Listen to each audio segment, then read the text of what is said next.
Found the first part, everything else dropped off. What was it? Uncaused. Caused, yeah. Nothing to do with crows.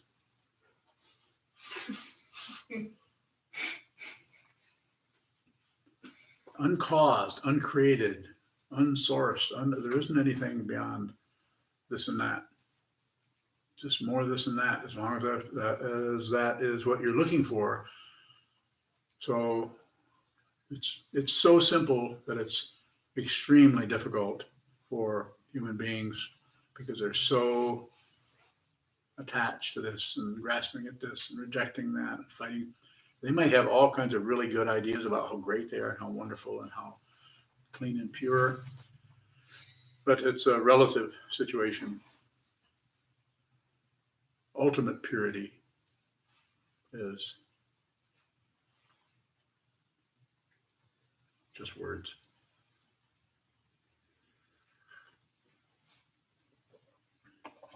What was that again?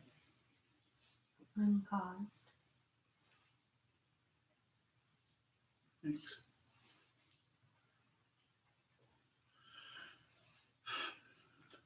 Difficult area to talk about because we immediately go right back into language and words and concepts and pointers and extra things behind the pointer to make the pointer be more pointy. It's just on and on and on, trying to find something that we use, our everyday life to magnify that, to create it, to fluff it up, or to tamp it down, or to do away with it. Passion, aggression, ignorance. It's all over the place. And it's obvious. It's just that the ego mind, the self-centered mind, the hidden assumption, the primary concept, me, that's the primary concept. You don't have to get rid of it. You have to see it. And when you start to see it, it's usually going to look pretty gruesome. It's going to look pretty, maybe even threatening or just nauseating, or you don't want to be that person. You don't like that. You'd rather be someone more pure, more clean, more uplifted, more intelligent, less fearful, and on like that. And the interesting thing is, excuse me. The interesting thing is that if you want that, then you can't actually have that or get that, but you can see that you've never been separate from that you are what you're looking for. There's thousands and thousands of years of all different cultures, all on different paths, going different ways, trying to find this Holy Grail, trying to find it. What is it? What fundamentally is it? Ponce de Leon, back in a couple centuries ago in Florida, was looking for the fountain of youth, eternity. This is eternity.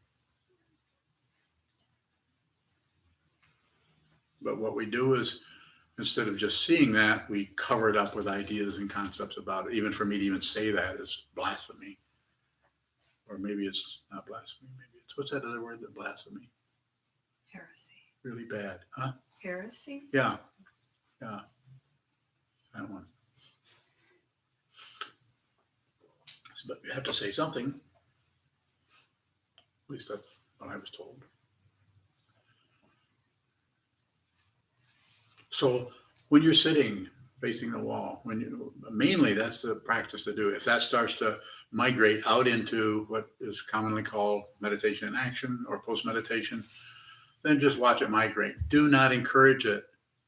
Don't encourage yourself to be more awake. This is just like candy for ego, for the self-centeredness. It just loves this. It gets fat and fluffy. Being a better meditator, being more mindful, being more aware. If you say to yourself, I have to be more aware, it's not going to work, just because it's circular. You can even see it. If you try to be somebody else, you have to be genuine. You have to be who you are. When I say I have to, do whatever the hell you want.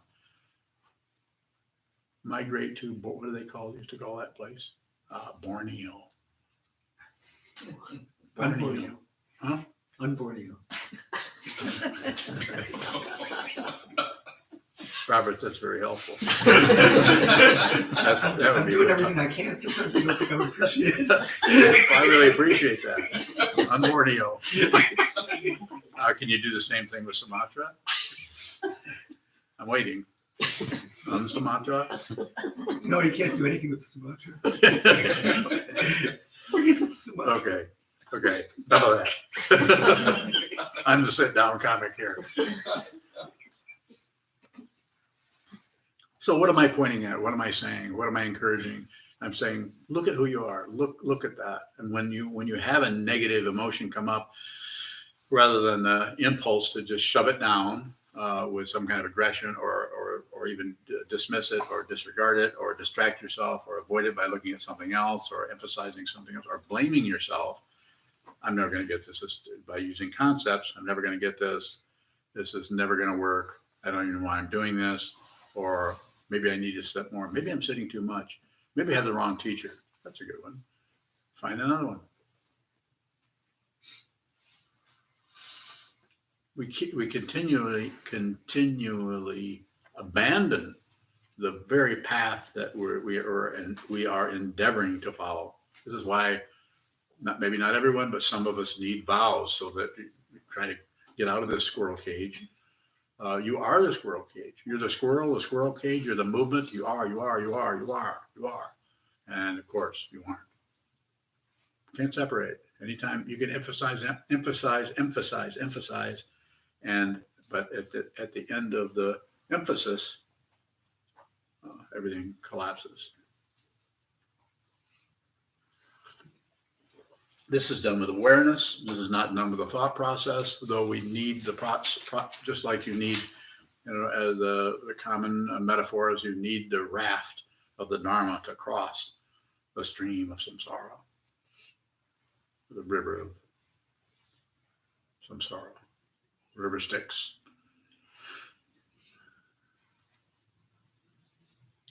But when you see the shore, you think that you went back to the other shore, but that's actually a shore. There are no two shores. There's just this. There's just that shore. And how do you step off on it? See how you can't step off on it. Continue to look at the paradox until that paradox starts to crack, because it will. Nothing lasts, but it will last if you can give it a little bit of passion, just a little drop, a little bit of what's that stuff called? Sweetener, a little bit of it, a little bit of poison or anything, a little tamper with it a little bit, poke it with a stick. If you can get it to continually to maintain its otherness, it is empty of other. It's empty of anything else. It's empty of anything but your particular dynamic of trying to fight and get your way into some kind of other situation where you're always happy and never sad. God will. So the idea is to look at the I, the pronoun, what the pronoun is pointing to, the I, the me feeling.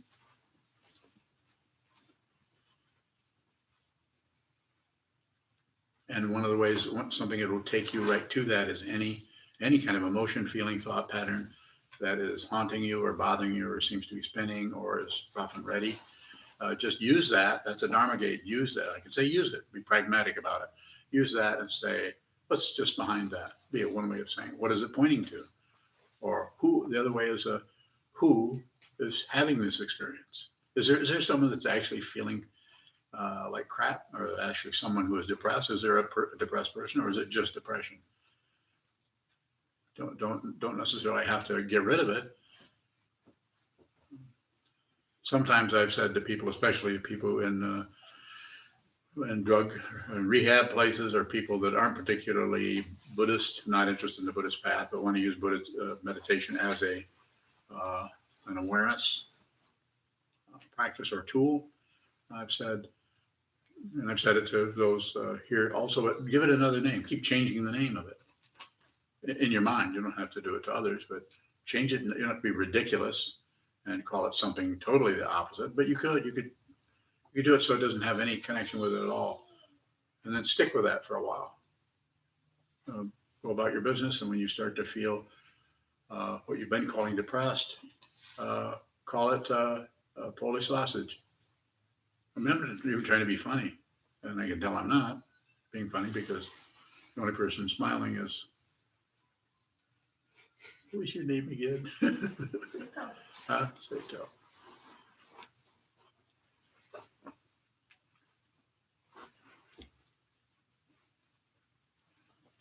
So it is about the awareness, and how do we do that?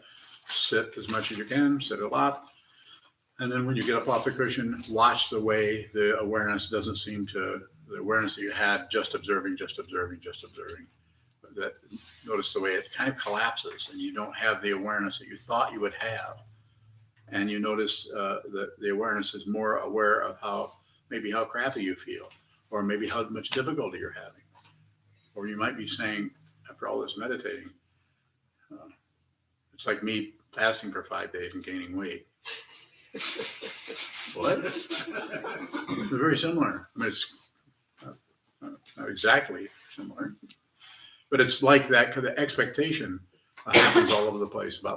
And why can't we see this? Because pratitya samutpada is dependent origination, and the dependent origination is so incredibly vast and extensive that we don't have measurements for that. It's just measureless, because it's not just physical objects and particles.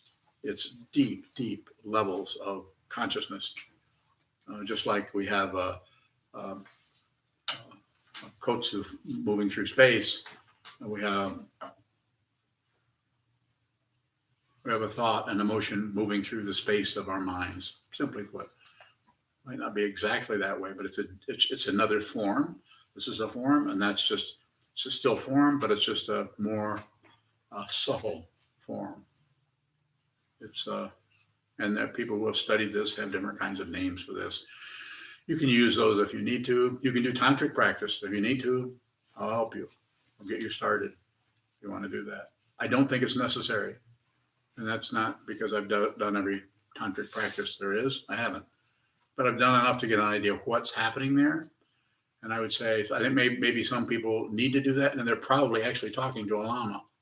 They're probably already doing that. They're going in that direction because their karma has taken them that direction.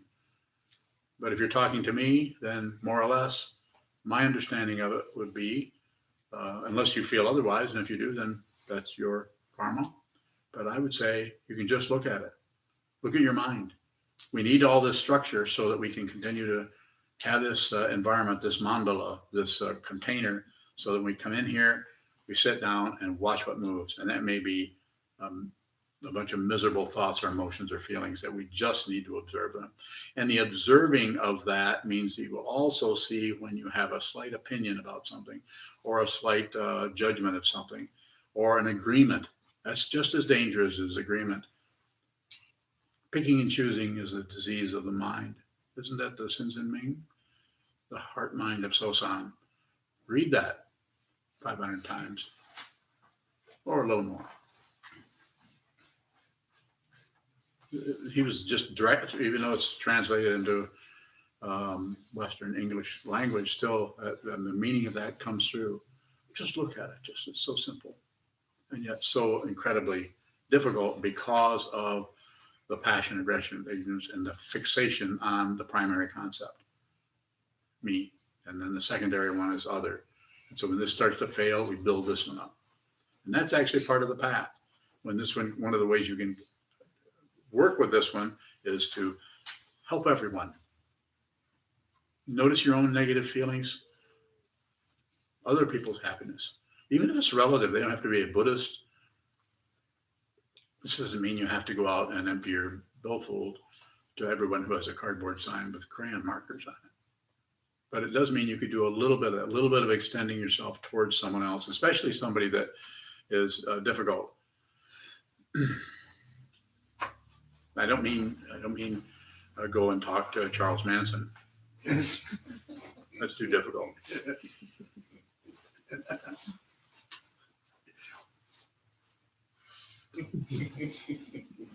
I was hoping I could use that. On the other hand, maybe you need to do that. So when I say that, I can also take that back and say, I don't know, maybe you need to do a really difficult area like that where that's painful. I think the fellow, what was it, Breivik over in, what's it? Anders Breivik. Huh? Anders Anders Breivik. Breivik, who killed all those children. And what do they do in that culture? Because it's a different kind of more uplifted culture. They're going to try to help him rather than just beat him down, punish him, kill him, hang him or something.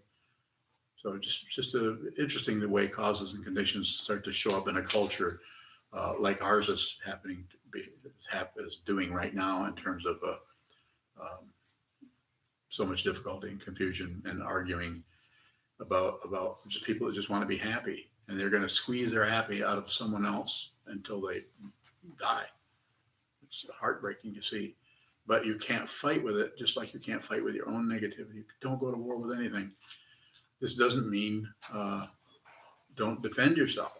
It's different, but meet everything where it's at. If somebody comes in with a weapon, I'm the first one that's going to go after them, which might look kind of comical. You might say, "What? Hold it, Sokuzan. We'll let one of these martial artists. You must have one martial artist in there somewhere. Have any martial artists? You're a martial artist? Yeah. No, there's got to be some. Well, Michael. Oh, Michael's a martial artist. Not for a long time. Well, I think it would all come back to you pretty quickly. You'd spring into action.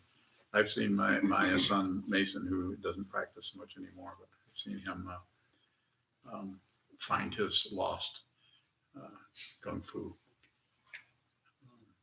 forms. Where was I?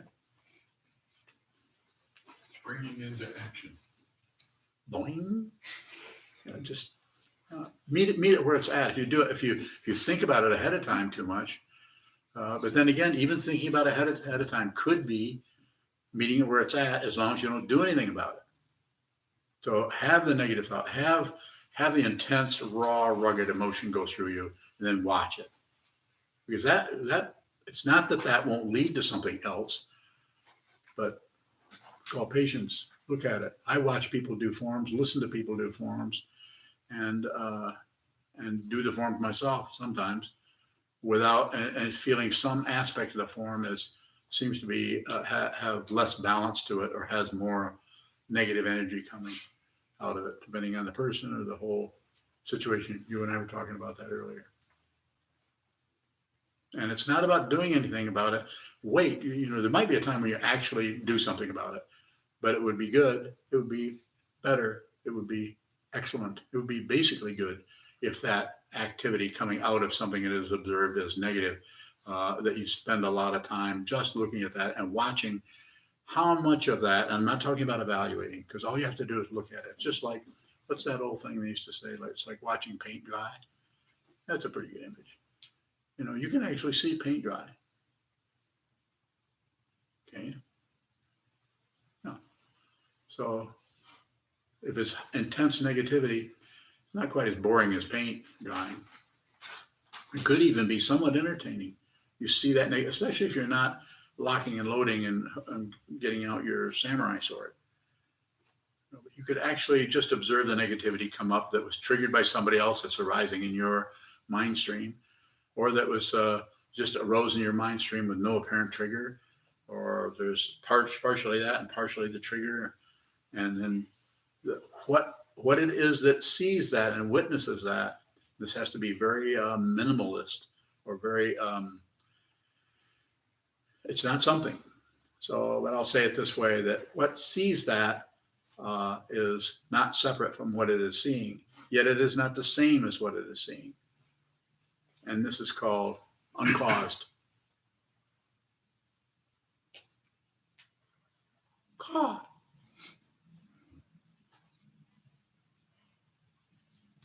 Michael, I don't really understand what you just said. good. That's actually good. You don't understand what I just said. So that was a statement. Do you have a question? Let me have it. What would, if it's not something that sees that, but it's not separate from it, I just don't, what is, I just don't get, I don't know, maybe I don't have a question. I don't understand it. It's still a statement. I'm not letting you go. Go ahead. Want me to do it for you? Yeah. How do I understand that, Sokuzan? How can I understand what you just said? I can tell you. I'll answer that question. Look at it. Insist on it. Persist. Insist. Train your mind. Use the schedules that are set up here so you can come in over and over and over and over and fail and fail and fail and fail until, as Trungpa Rinpoche said, the final disappointment, which is seeing what it is. So how is the final disappointment not a success? Not a success because it's so disappointing.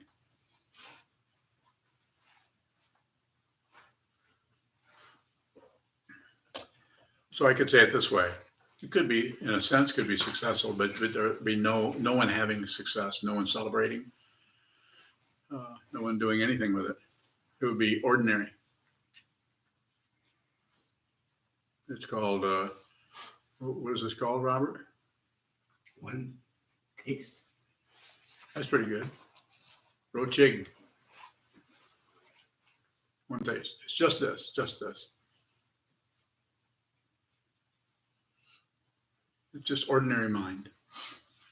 Just ordinary.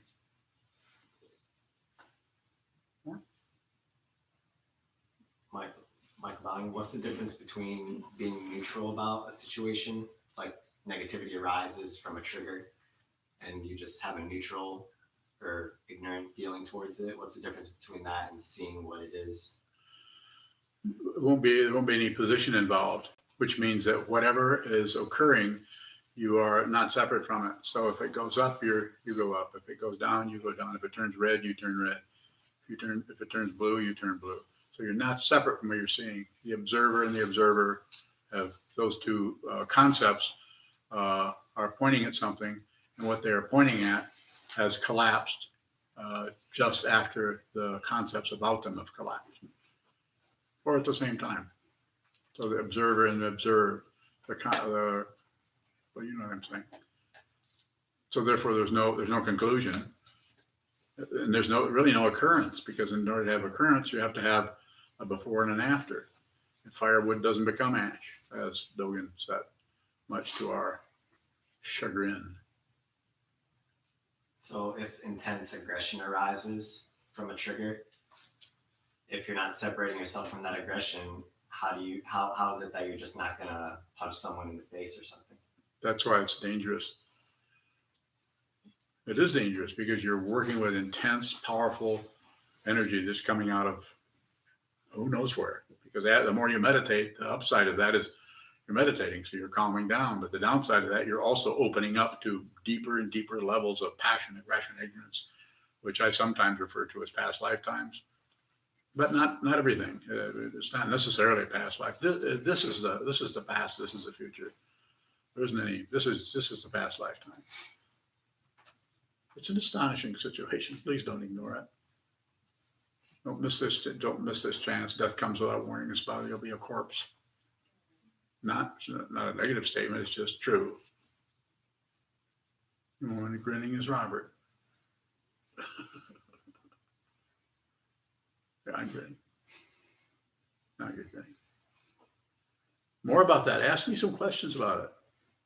Ask me some really, really strong questions that will make me look foolish.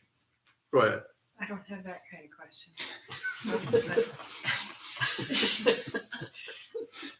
It's because I'm already foolish. You don't need that question. If you're with what's happening and you're not separate from it, do you understand that that's what's happening? Both. That's why it's so difficult for ego, because it wants a position. It wants to know. That's why we always want to know. Is that good? We kind of often say, well, this and this happens. Say, well, is that right? Or is that good?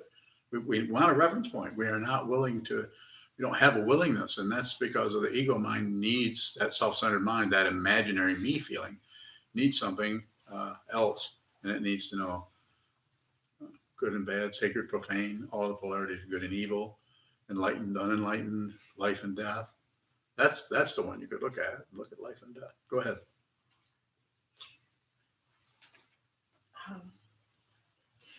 Is if you're with what's happening and but you don't know that, or you do know that, Know what? is there a later evaluation of it that you understand what's There could be. happening? The way I would like to say the later evaluation is when you realize you've always known it, but you just keep covering it up. It's always there, but the slightest deviation fails to align with whatever they said. You know what that was.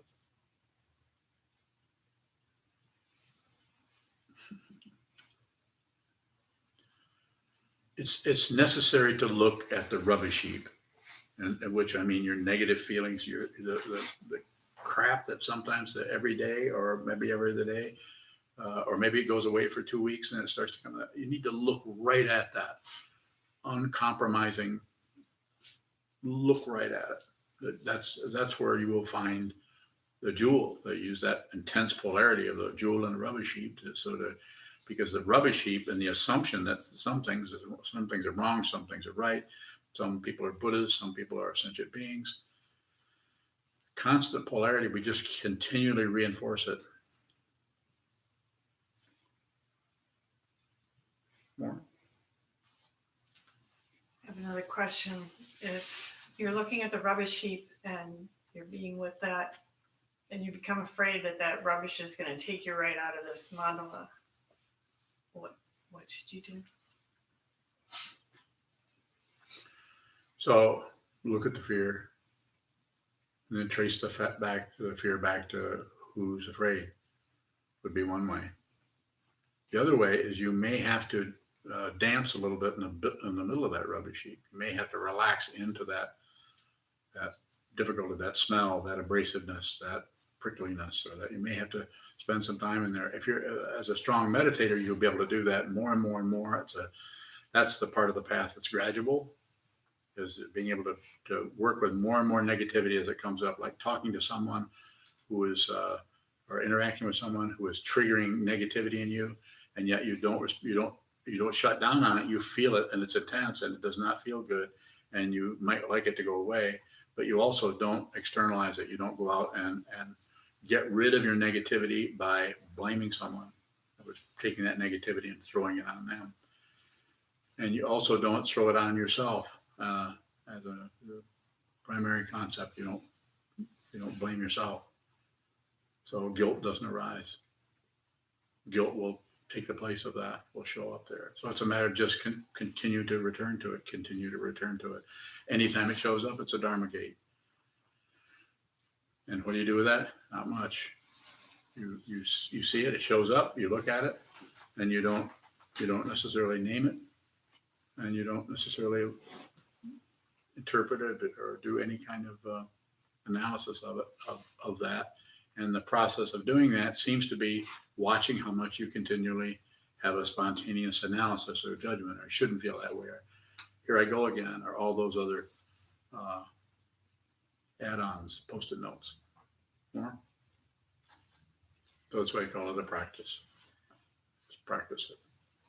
And I don't know that the awareness could be equated to a muscle that gets stronger. It's just more like the garbage that gets in the way of it gets weaker, perhaps.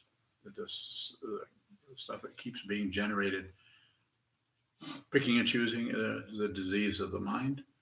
This doesn't mean you can't have a straight cup of tea or have a latte or not even go do anything. Doesn't mean you can't have those choices, but the choices can be a lot softer. Just dependent origination. Don't fight with anything. If it's a very simple dependent origination, then your life is going to be quite simple and quite direct. You'll wake up. You'll have different kinds of feelings that'll come and go. You won't necessarily have a big plan. You might have some kind of idea of what's going to happen that day, but there won't be any demand, no demand on anything. If something starts to go another way, if you were supposed to meet someone to do this or do that, or something was supposed to happen, and that person just forgets or does something else. I'm not saying you shouldn't have a feeling that that might trigger, but then you should look at it as that's something's being triggered rather than that's something someone did wrong.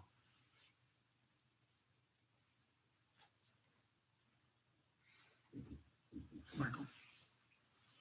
When you look at this, or you look at that, Yes. are you saying not to make a decision about it, to go differently? Or not making a decision not to react in the way with your old habits? You're going to give me some more choices.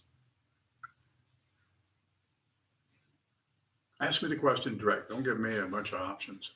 Just ask me the question. How is it not just changing out one habit for a new habit? You might have to do that. But if you're really aware that you're doing that, then it falls in line of dependent origination. It falls in line of causes and conditions. That the primary cause, the primary situation is uncaused. But that might be a ways down the road if you're still getting hooked up and things like that. And what I'm saying, if you're still getting hooked up, then be hooked. This doesn't mean lock and load, but it doesn't mean that you shouldn't own a gun. It doesn't mean you should own a gun. It doesn't mean that you shouldn't shake your fist at your neighbor. And it doesn't mean that there's no positionality on it. I'm saying some things you may have to do that your neighbors or other people looking at you, or even Saga might think that you shouldn't be doing that. That you're wrong for doing that. That's and if they're doing that, then that's gossip. You need to mind their own business.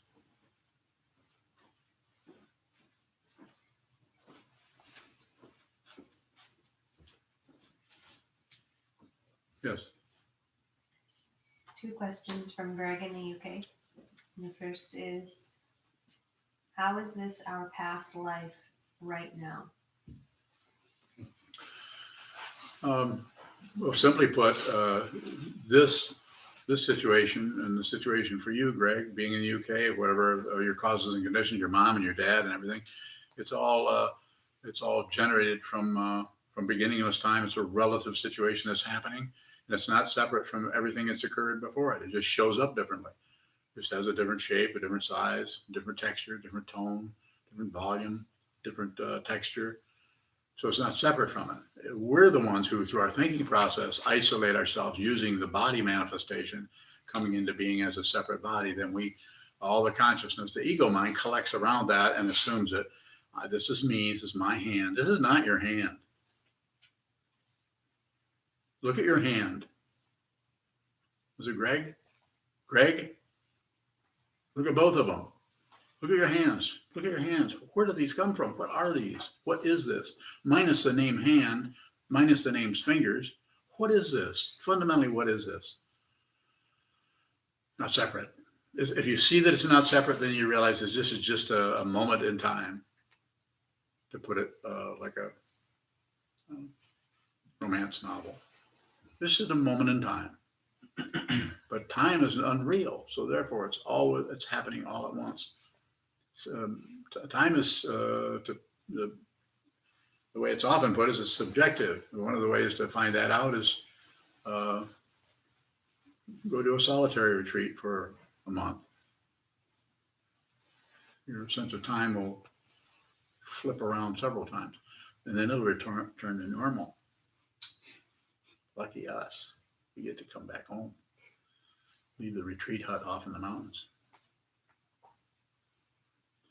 It's about looking at what is holding that assumption or that belief that everything is separate. This is my lifetime. There's all those other lifetimes. This is what it was meant when they say the Buddha saw his past lives. And it's saying he saw individual. See, I was a farmer here, and then I over this other area. He didn't have a bunch of stories. Although that being said, those can also come up, but they don't mean they belong to you. You could be remembering someone else's lifetime. This is very complicated. And I don't say that because I'm psychic or because I have some kind of a medium who can look into stuff like that. I can't look anywhere But one thing I can do, I can look at what's right in front of me. And I want you to be able to do that too, because there isn't anything else but this. If you see this, you stop separating all this and you live in a timeless way. When I say timeless way, time is there. You use the time. For people around you are looking at their watch and you look at yours. People around you are planning things, and you better pay attention because you might be left out of their plans.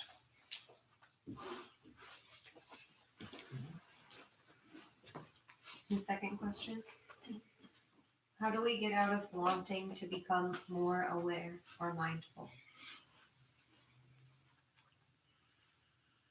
So the way I often say this is when I tell someone or teach someone to meditate, and I say, meditate, give it a few years, don't evaluate anything. Don't come to any conclusions. This is a conclusion. If you're trying to be more aware, then you're trying to get a credential for it, then you might as well just not meditate. I'm not accusing other people who teach meditation in different ways. Don't misunderstand. People need to do independently risen. So there's no right and wrong. That's extra. But if you're listening to me, then, a dozen people or more, a few people online. So I'm not that popular. Don't want to be popular. But the people who are listening to me, I'm saying, don't get rid of that. That very thing that seems like it's in your way, if you don't push it, you don't pull on it, aggression, passion, and you don't shut down on it or look away from it, ignorance, then that will become you'll be able to, let's call it transmuting that. You're transmuting that into some aspect, depending on your style, of wisdom,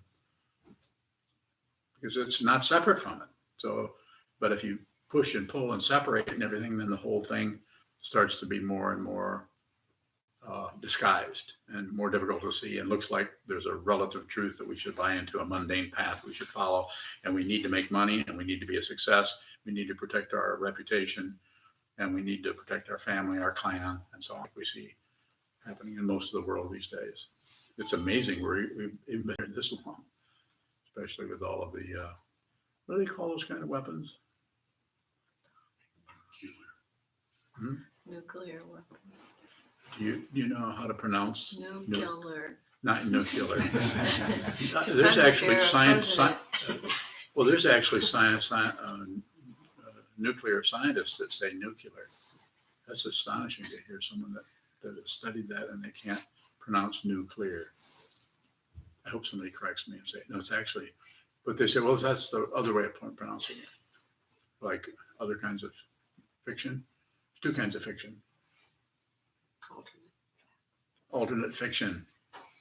I'll Fake, say that. fake fiction. Huh? Fake fiction. Fake fiction. True fiction. FF. True fiction. Nuclear fiction. Robert.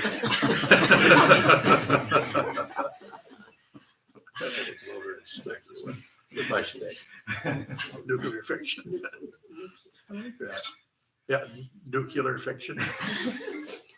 That's a good one. That'll be it. We'll have to for our Dharma talk too. Questions? One more. Go ahead. What part of the path is not gradual? I'm sorry. What part of the path is not gradual? The path that where the ground path and fruition are not three separate things. When you see you've always been there. That's not gradual. It's not gradual to see what this is. The past and future, I'm not saying you don't use those because they're being used, but there's no longer anywhere to go. There's no longer anywhere you've been. And the path is, you know what that is, so you're able to talk about it possibly. Some people might not be able to talk about it. Some people might go hibernate. Ground is suffering. The path is training in mind or meditation or Shila Samadhi and Prajna. And the wisdom is, or the fruition is a wisdom or knowledge. How do you pronounce that in Sanskrit? Prajna. We say Prajna here because we're in Michigan.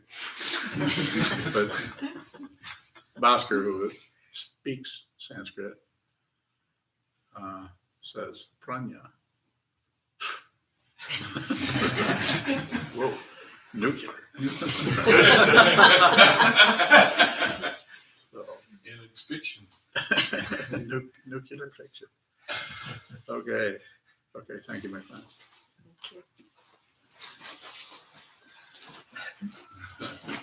So we'll go ahead and get that set up for Orioki.